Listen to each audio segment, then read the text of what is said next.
Hi friends, welcome to Nila's kitchen. நம்ம இன்னைக்கு என்ன பார்க்க போறோம்னா அவரைக்காய் குழம்பு, கார குழம்பு எப்படி செய்யலாம் பார்க்கலாங்க. நான் ஆயில் வந்து ஒரு 3 டேபிள் ஸ்பூன் அளவு ஊற்றிருக்கேன். ஆயில் நல்லா காயிட்டுங்க, காஞ்சிருச்சுங்க. இப்போ நான் கடுகு போட்டுக்கிறேன். கடுகு 1 ஸ்பூன், சீரகம் 1/4 ஸ்பூன், சோம்பு கார குழம்புக்கு தேவையில்லைங்க. 2 வெந்தயம் போட்டுக்கிட்டேங்க. நல்லா பொரியட்டும். பாருங்க, நான் ஒரு 20 சின்ன வெங்காயத்தை 2 கட் பண்ணி எடுத்துருக்கேன். முழுசா போட்டுக்கிறேன். நல்லா வதக்கிடுங்க.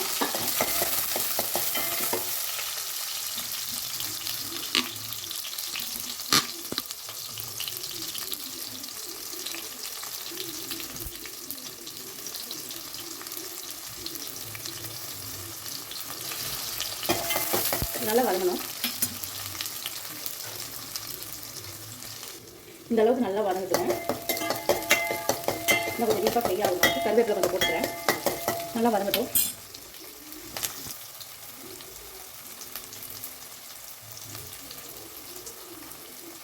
தக்காளி ஒரு 3 தக்காளியை நான் கட் பண்ணி போட்டிருக்கேங்க. உப்பு வந்து கொஞ்சமாக போட்டு நல்லா வதக்கணும். இந்த மாதிரி நல்லா டீப்பாக ஃப்ரை ஆகணும். பாருங்க, இந்த அளவுக்கு நல்லா வதங்கிடுங்க. இது வதங்கிட்டோன்னே நான் அவரைக்காயை எடுத்து கட் பண்ணி வச்சுருக்கேன். பாத்திரத்தில் போட்டு அதை போட்டுக்கிறேன்.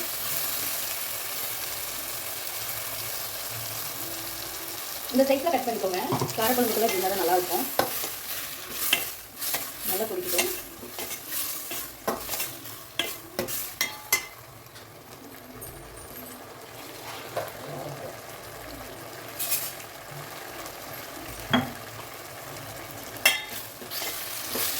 பாருங்க, இது வதங்கும் போதே வீட்லேயே அரைச்ச குழம்பு தூள் நான் வந்து ஒரு 3 டேபிள் ஸ்பூன் அளவு ஊற்றி போட்டுக்கிறேன். 3 டேபிள் ஸ்பூன் குழம்பு தூள் போட்டுக்கிறேன். இது கூடவே வரமிளகாய் தூள், இதுவும் வீட்லேயே அரைச்சது 1/2 டேபிள் ஸ்பூன் அளவு போட்டுக்கோங்க. போட்டு நல்லா மிக்ஸ் பண்ணிக்கலாம்.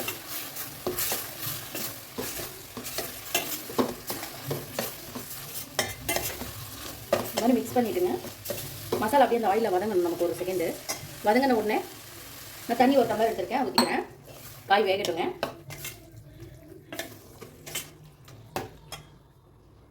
குழம்பு வந்து ஒரு கொதி வந்துருச்சு. இப்போ தேவையான அளவு நம்ம தண்ணி ஊற்றிக்கணும்.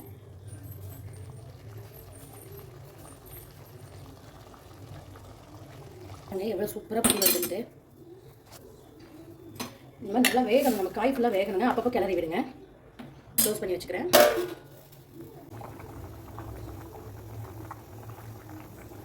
பாருங்க, எவ்வளோ சூப்பராக ரெடி ஆகிடுச்சு. காய் வெந்துருச்சா நான் பார்க்குறேங்க.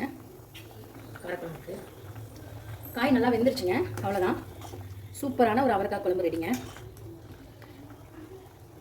இப்போ இந்த ஸ்டேஜில் நான் கருவேப்பிலை கொத்தமல்லி கொஞ்சம் தூவி அரைக்கிறேங்க. அவ்வளோதான், நான் அடுப்பு ஆஃப் பண்ணிட்டேன். இந்த மாதிரி நீங்களும் ட்ரை பண்ணி பாருங்கள். சூப்பராக இருக்கும் இந்த காரக்குழம்பு.